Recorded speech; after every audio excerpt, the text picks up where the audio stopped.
Hello everyone. You are listening to this audiobook on channel Voice for Purpose by NSS IIT Bombay. Digital art, a medium with a very limited interface to interact with, but one with a bottomless abyss of a world to dive into with possibilities that are seamlessly infinite, not bound by any limitation that the physical world might imply on us.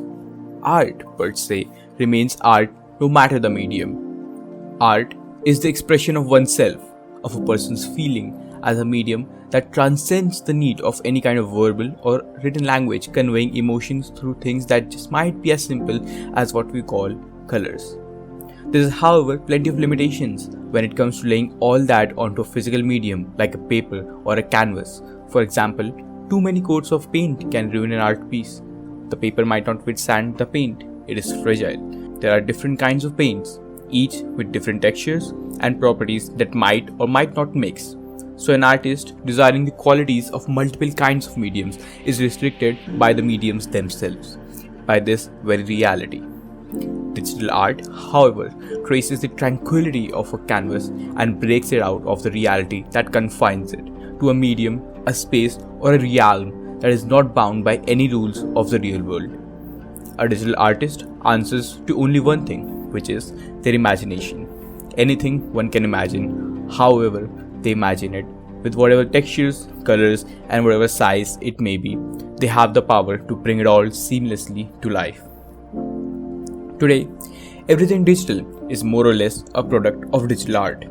Every application or website demands a good design and aesthetic to stand out as an appealing product to the consumers, all of which is a form of digital art.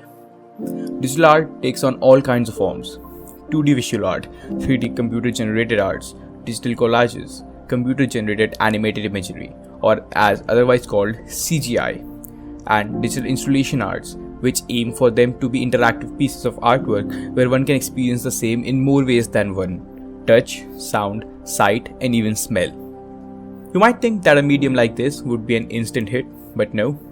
It received some early criticism by many, including Taylor G.D., in the Soulless Usurper, Reception and Criticism of Early Computer Art, and in H. Higgins and D. Khan's Ed's Mainframe Experimentalism, Early Digital Computing in the Experimental Arts.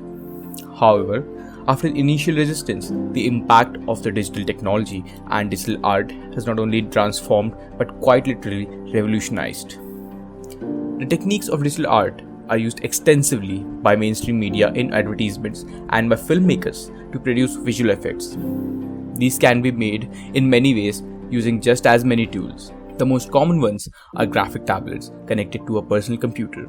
A graphic tablet is a device with a flat surface with a pen-like stylus that glides over the surface so one can use it as a pen to recreate the motions on the screen as if they were drawing with a pen. There are variations among graphic tablets as well, like ones with a display in them and ones without it. Some people also use other tablets like the iPad for such tasks. For 3D digital artists and compositions, people generally use 3D modeling software like Blender or Cinema 4D while controlling the actions with a keyboard and a mouse. When people make the 2D or 3D artworks into something that allows the art to move around, it is called now to be animated and thus an animation. When this animation is accompanied by sound, this animation clip can change into a video. When this video is of a considerably good length with enough context or story to it, it can be called a movie. So, you can see how each form is a layered structure made by combining the below elements with some external feature. People have used digital art as a medium to store and preserve original physical art forms for eternity in case they get destroyed in natural disasters or other calamities. In the form of scanned images, digital art is even stirring up the world economy right now in the form of NFTs, which are like digital valuables, each of which is unique and the only one of its kind, but is a piece of digital art. People can buy and claim the ownership of these NFTs, much like how you buy land and then come in possession of its ownership.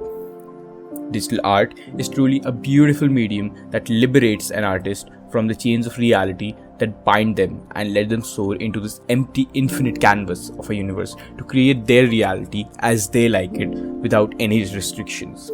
Something that might even truly be the true reflection and the expression of the person themselves.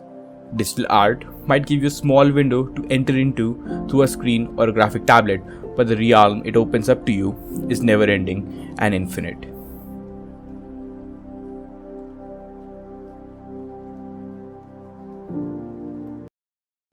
So hope you guys had fun. Please like, share and subscribe to this channel for more interesting audiobooks.